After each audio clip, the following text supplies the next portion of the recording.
Assalamualaikum dan selamat sejahtera.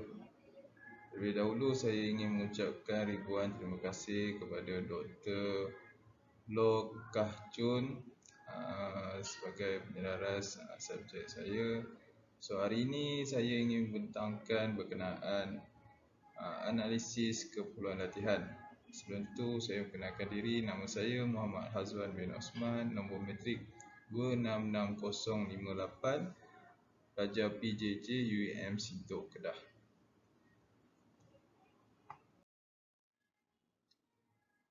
Latar belakang organisasi Polis Diraja Malaysia (PDRM). Organisasi ini berorientasikan perkhidmatan, penguatkuasaan undang-undang serta menjaga ketenteraman awam dan keselamatan negara. Mengguna pakai Seksyen 3/3 atau Polis 1967 yang menggariskan 5M, iaitu memelihara undang-undang dan ketenteraman awam, mengekalkan keamanan dan keselamatan Malaysia, mencegah dan mengesan penjenayah, menangkap dan mendakwa bersalah, mengumpulrisikan keselamatan. Pilihan Raya Umum ke-15 PRU 15.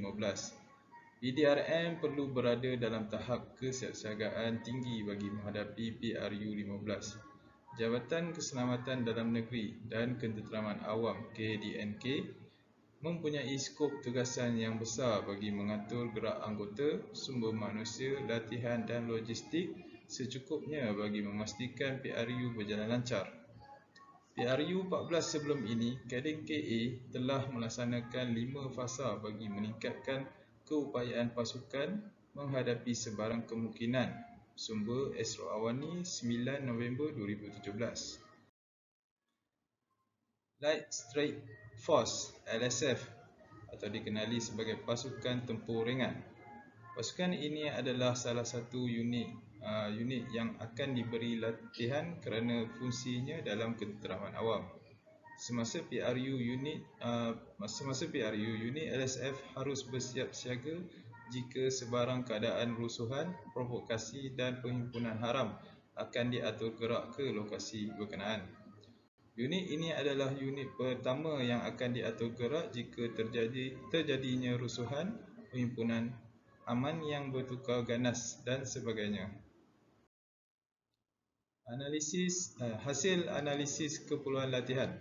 Latihan merupakan satu proses penambahan pengetahuan, memperbaiki dan menambah kecekapan pekerja. Menurut Brooke 1995, latihan yang efektif dapat memberi impak kepada prestasi pekerja serta menjurus kepada kejayaan organisasi. Menurut Faiza Yunus 2003, latihan yang dinamik distruktur mengikut keperluan adalah suatu mandat untuk memenuhi tuntutan yang sentiasa berubah akibat saingan global. Anggota LSF perlu mempunyai pengetahuan yang baik dalam undang-undang dan peraturan tata cara penggunaan senjata, bom gas pemudih mata, cotah dan sebagainya.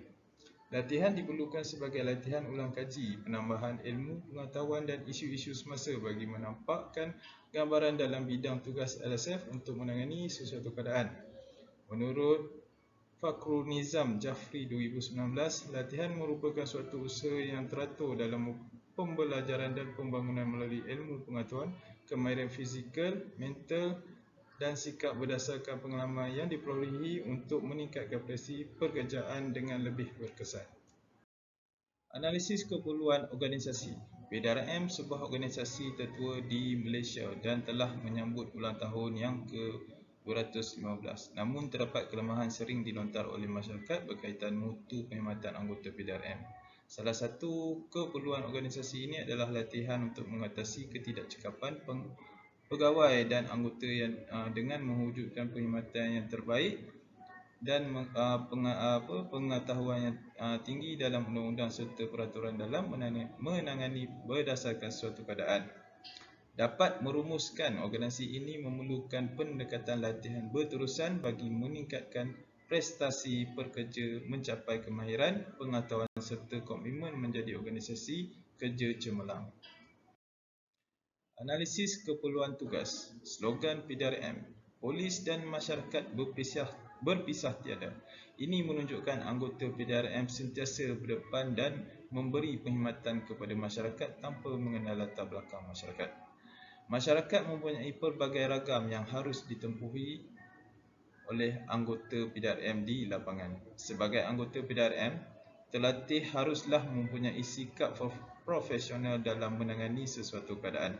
Dengan kemahiran pengetahuan undang-undang yang diperolehi dapat memudahkan mereka menggunakan ilmu yang dipelajari bagi mengawal keadaan tersebut.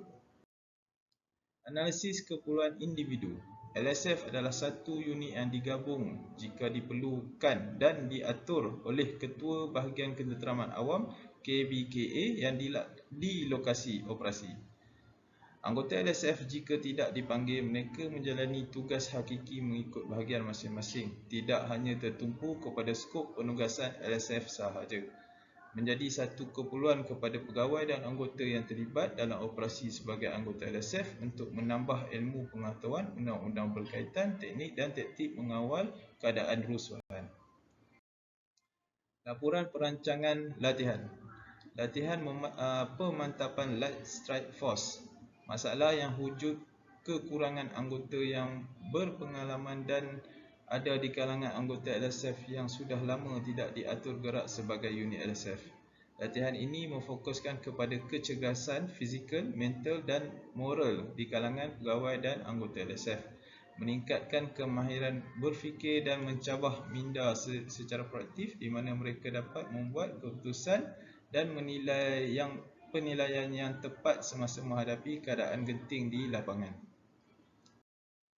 Persediaan latihan. Persediaan latihan tertumpu kepada pelaksanaan tugas dan menghadapi sebarang kemungkinan semasa PRU 15 tidak lama lagi. Matlamat program melahirkan pegawai dan anggota berkemahiran tinggi, berpengetahuan undang-undang dan kecekapan sebagai unit LSF IPD Kuala Muda. Selain itu dapat memberi perkhidmatan yang baik semasa berada di lapangan serta kesiapsiagaan terhadap sebarang kemungkinan. Objektif program. Pendedahan terhadap peranan LSF, memberi ilmu pengetahuan dalam mengawal situasi supaya tidak menjadi lebih teruk, mengadaptasikan cara mengawal diri serta bertindak secara profesional terhadap suatu perkara, memperkemaskan pergerakan kawal LSF, memastikan anggota bersiap sedia dalam apa jua keadaan, meningkatkan lagi tata cara penggunaan senjata yang diperuntukkan, meningkatkan lagi pengetahuan dari sudut undang-undang. Rumusan. Secara keseluruhannya, latihan akan dilaksanakan ini dapat meningkatkan mutu perkhidmatan secara khususnya. Latihan adalah satu jalan penyelesaian bagi sesebuah organisasi mencapai matlamat dan objektif organisasi. Dengan latihan dapat memperbaiki kelemahan anggota serta meningkatkan keupayaan pasukan PDRM serta seperti yang kita sedia tahu, PDRM melaksanakan tugas secara berpasukan dan berkelompok. Dengan latihan yang diberikan dapat memberi panduan dan skop tugas masing-masing apabila berada di lapangan. Selain itu, latihan ini dapat memberi keyakinan diri apabila berhadapan dengan masyarakat dan sebarang keadaan oleh kerana pengetahuan yang telah diasah dari segi undang-undang, peraturan, teknik dan taktik yang dipelajari dari latihan ini. Sekian, terima kasih daripada saya.